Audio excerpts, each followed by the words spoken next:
and welcome back to the Self-Made Auto Channel. Look at our 13 Ford Escape Titanium. Whatever that means. I need some front brakes. Pretty simple job.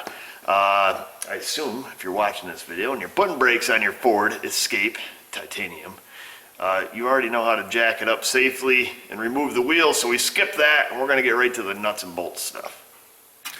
So first thing first, we've got to take these little plugs off the back of the caliper where the caliper bolts go. I think they're 7mm. Lucky guess, huh? Thought they were. So we'll zip them off. Oh, zip is that? Ooh. So get in there. Come on.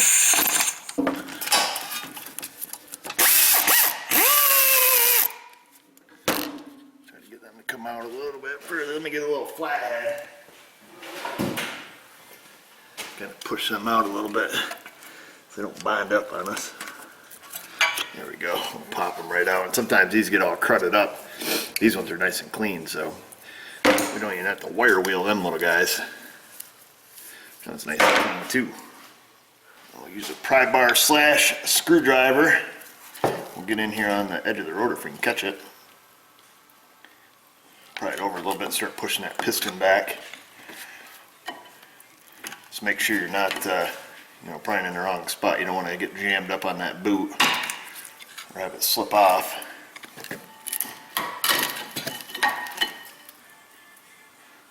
This way here we don't have to use the tool to compress it. There we go. There, it's all the way in now. Turn her back. There goes our light.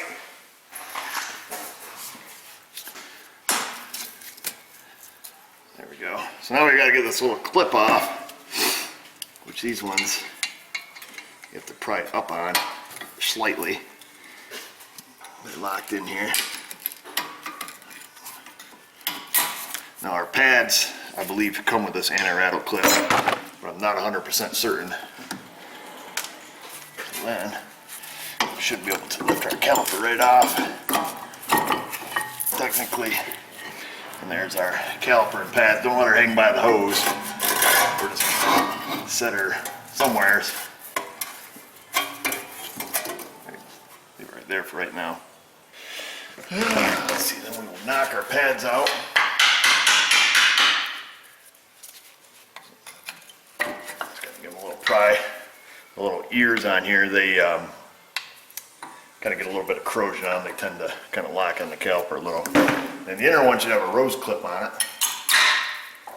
What's referred to in the industry as a rose clip. I don't know, maybe it looks like a rose. Perhaps. And now, let's see if I got a hook. We'll hang our caliper up and we'll get this caliper bracket off. Get the rotor off. Get things cleaned up. I've been doing a lot of brake jobs. So you haven't had a lot of brake job videos. My boy Josh usually takes care of all this stuff. There, we got that hanging. But he's busy today, so I got to do all the brakes and oil changes and stuff like that. Which I don't mind. It's all work, you know. Looks like an 18. Plus old Josh is going to college this fall, so I'll be losing him for a couple years. Which kind of sucks.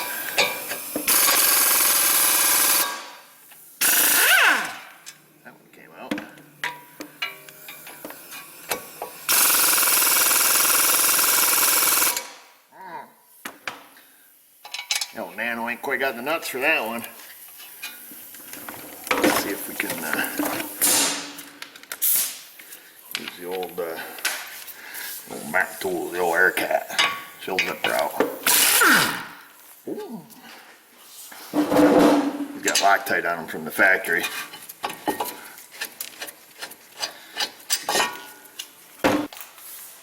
It's about to get real now. Bring out Big Nasty.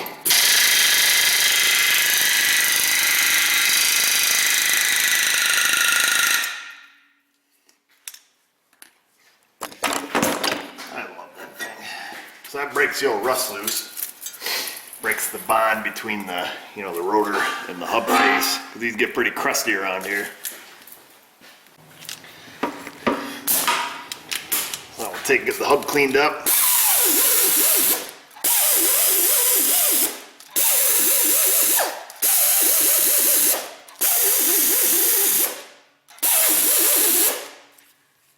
I showed this tool in my Toyota Tundra video.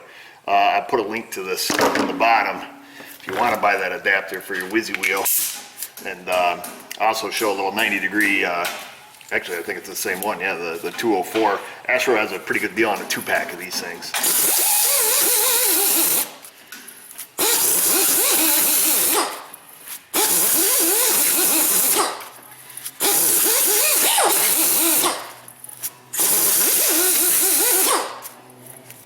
Shiny.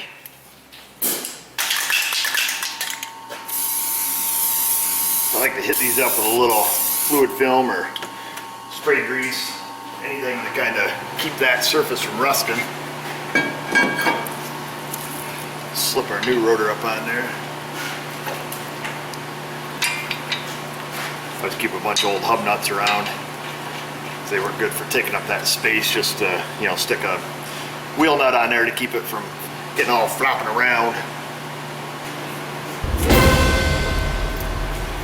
Naturally, there's going to be some brake clean action.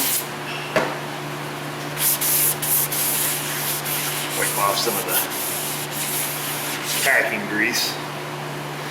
And they pack these rotors in to keep them from getting all rusty in the box. So we'll clean off both sides.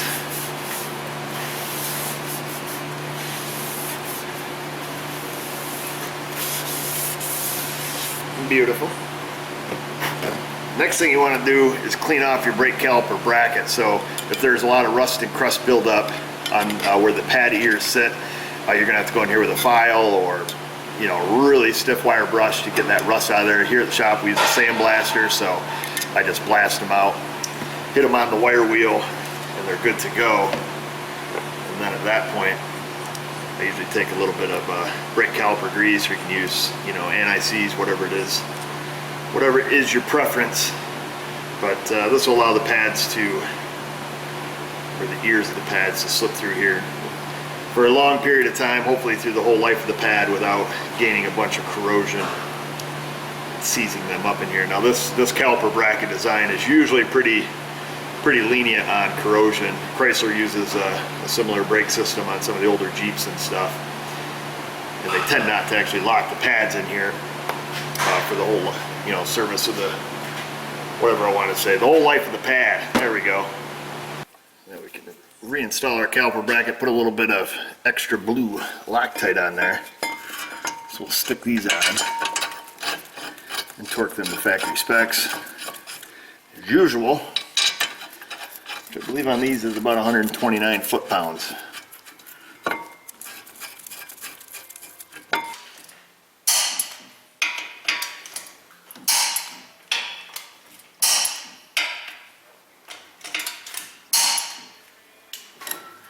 Next thing's next, obviously. The next thing's always next, right? So these have, looks like a phenolic piston, so there's no rust on that, so that's good and clean. You want to make sure the ears on the insides of the caliper are clean, which these are, so we really don't have much preparation other than to clean off these ears a little bit. That's right where the pad sits, the ears on that pad. Shiny. So what we can do there, we can give her a little touch of lube to slow down that corrosion process. Just right on the very edge there, where those pad ears are going to sit. Keep that from getting crusty again. Perfect. Easy. Get the balance. Now we'll grab our inside pad with the rose clip. I'm going to lube the back side of the pad, as it is our habit. Anybody's watched any of the brake jobs that we've done, we always do that. So we're gonna, basically where the piston's gonna hit, where we're gonna have any metal-to-metal contact, you can lube the face of the piston if you like, and then I just hit the ears here on the clip, so that's gonna help us slip it in a little bit easier. So that's what that looks like once that's lubricated. Wipe the stuff off my fingers. We'll line her up. Whoa! Sometimes these are a little tricky. You gotta reach back here with your fingers and get them started. Then just drive it home, baby. And then that's it. And then we will do the same thing for our front pad, except at this point, I'll lubricate the face of the caliper here, or the ears on the caliper. Give them a little lube. You can see where the old pad sat, so you're not to over lubricate.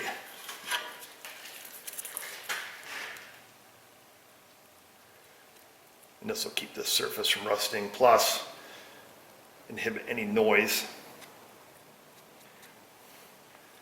So there's that. Looks like we got a smidge there in our pad. Wipe that off. And we'll set our new pad right on there. And of course that just sits on there once you sit it on there properly. And it should, you know, make sure the ears go over the edge of the caliper and it's not stuck up or not binding or anything. Swing it around. Set it on, pretty easy, baby. Once that's on, we will put a little lube inside of our rubbers here for the guide pins. Make sure they move nice and free, which they came out nice and easy.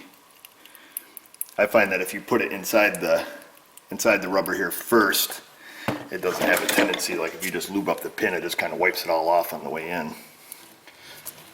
So we'll get that lined up. Start those by hand.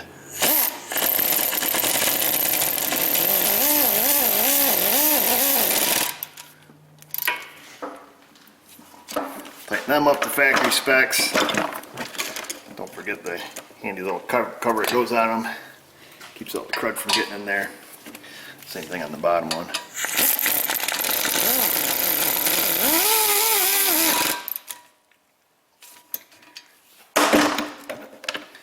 Cover on the bottom.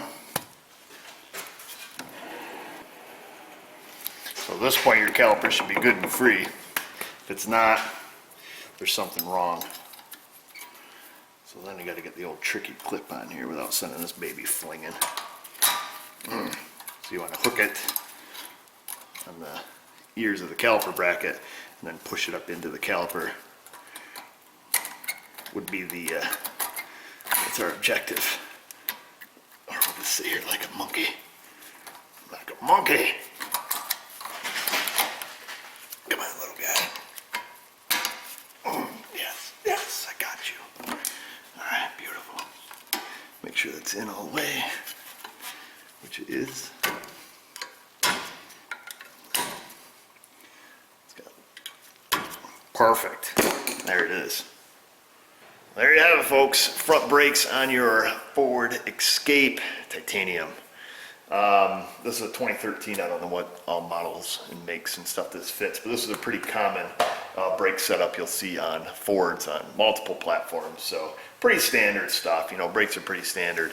If you're unsure, get yourself a service manual. You know, Chilton's or Haynes, or subscribe to like Mitchell DIY or All Data DIY, where you can just get a subscription to your vehicle, and that way there you have all the factory specs. You know how to do this the right way.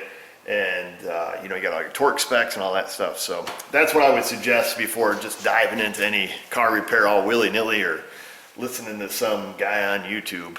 Definitely make sure you have, you know, the correct information in front of you. Make sure you have the tools. Make sure you can jack your car up properly without, you know, letting it fall on you.